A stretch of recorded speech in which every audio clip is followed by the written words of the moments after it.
সাথে সাথে আমার তরুণ যুবক ভাইরা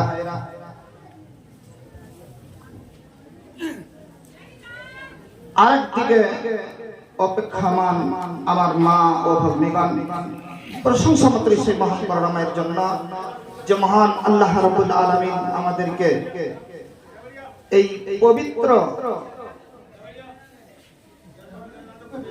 রাত্রিতে একত্রিত হয়ে বসে কিছু হাদিস কোরআনের কথা বলা এবং শোনার আমাদেরকে তৌফিক দিয়েছেন। সেই মহান মুনিবের উপর আমরা প্রশংসা করি। সকলে একবার অন্তর খুলে বলুন তো আলহামদুলিল্লাহ। তিনার পরে পরে আমাদের ধর্মের গুরু, ধর্মের নেতা, আকাইদ ও জাহান, তাজদার মদনী, রাসূল আরবি জনাব রাসূলুল্লাহ, একবার বলুন সাল্লাল্লাহু আলাইহি ওয়াসাল্লামের প্রতি কোটি কোটি দুরূদ ও শান্তির দ্বারা বর্ষিত হোক। আল্লাহুম্মা সাল্লি আলাইহি আল্লাহুম্মা বারিক আলাইহি। সম্মানিত ইসলাম দরদি আমার ভ্রাতা বন্ধুগণ, আমি পবিত্র আল কোরআনুল কারীম থেকে আয়াত পাঠ করেছি, আল্লাহ রাসূলের হাদিস আপনাদেরকে শুনিয়েছি। এই কোরআন এবং হাদিসকে সামনে রেখে কিছু মূল্যবান আলোচনা আপনাদের কাছে আমি রাখবো ইনশাআল্লাহ। ওয়া মা তাওফীক ইল্লা বিল্লাহ।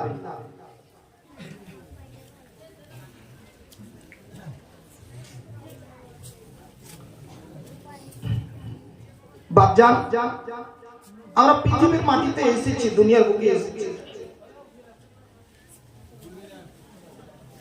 তো আমরা যে চলাচল করছি, উঠা বসা করছি, বিভিন্ন রকমের জিনিস আমরা উপভোগ করছি,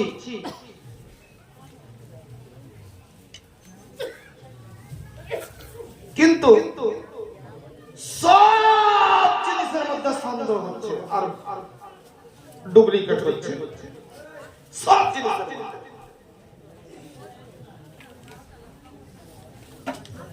কিন্তু এমন একটা জিনিস আছে যেই জিনিসে আমাদের আপনাদের কারোর সন্দেহ নেই, একদম সন্দেহযুক্ত বলে কোনো জিনিস নেই। সেটা হলো কি? মরণ।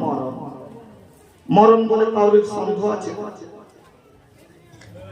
প্রত্যেকটা নর এবং নারীকে দুনিয়ায় এসেছি আমাদের হবে, এতে কোনো সন্দেহ নেই, করতেই হবে।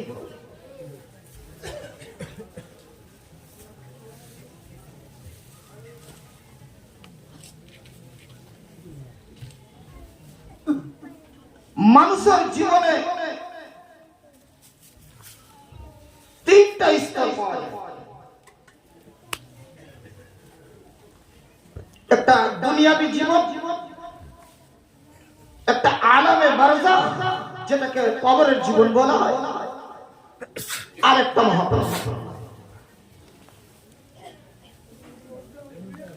এই যে প্রথম জীবনটাকে অতিক্রম করার পরে যেই জীবনে আমি পদার্পণ করব, ওটাকে নিয়ে আমি আজকে আলোচনা করব।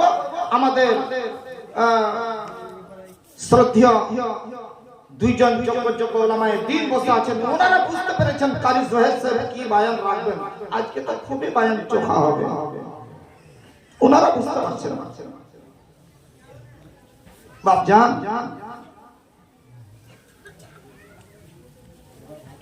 অনেক মানুষের একটা ধারণা আছে, ধারণাটা কি? মৌলানা সাহেবদের মুখ থেকে তো শুনি, আলেম ওলামাদের মুখ থেকে অনেক শুনেছি, খুতবার মাটিতেও তো শুনছি অনেক মানে বায়ান, কবরের বায়ান, আর কিছুর বায়ান, আর কিছুর বায়ান। আচ্ছা, কবরের যে বায়ান যে হয়, মানুষ যে মরবে, মরার পরে একটা মানুষ খুব বেশি থাকলে গরমের দিনে 5 থেকে 7 দিন বা 10 দিন থাকবে, ধরে সব মিলিয়ে জুলিয়ে 1 মাস থাকবে, আরো একটু বেশি আপনি ঠেলে দেন 2 মাস থাকবে, নিয়ে চলে যান। অতটুকু 2 মাস চলে গেল, থাকলে অল্প ধরেন 5 মাসই গেল।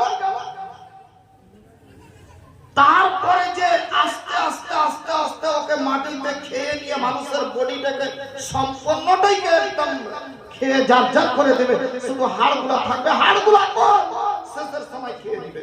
তো মৌলানা সাহেবরা তো বলে, বক্তব্য তো বলে যে মরার পরে কবরে মুনকির নাকির আসবে আর শাস্তি দেবে, এরকম হবে ওরকম হবে। তো আমাকে তো মাটিতে খেয়ে দিল রে বাবা, তো কেমন করে আর আমাকে শাস্তি হবে?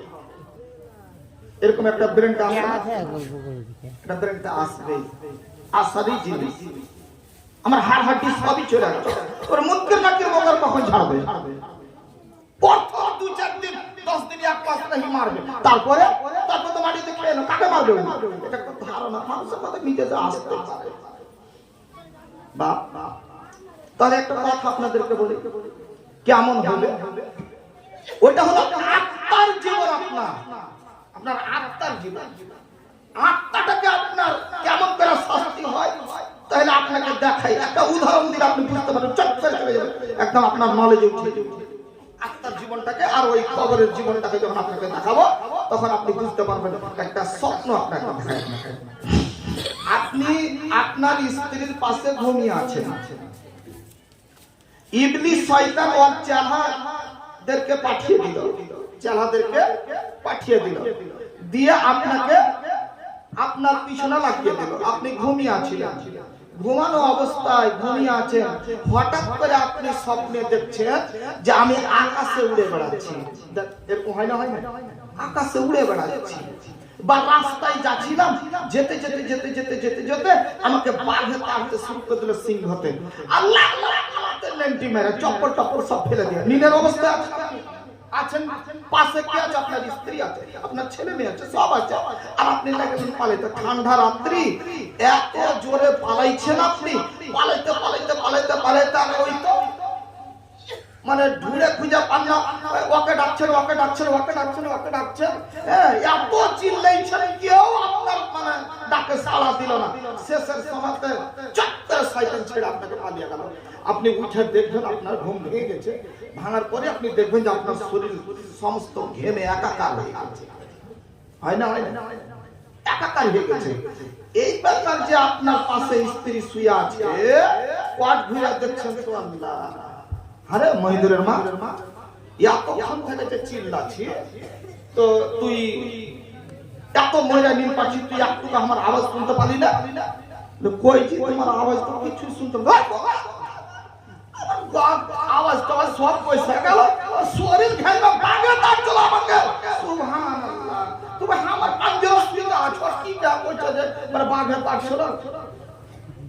আচ্ছা এবার বলেন তো বাপ, শাস্তিটা কাকে লাগলো? আপনার আত্মাটাকে লেগেছে না? আত্মাটা কত হয়রান হবে দেখুন তো বন্ধুরে আমার।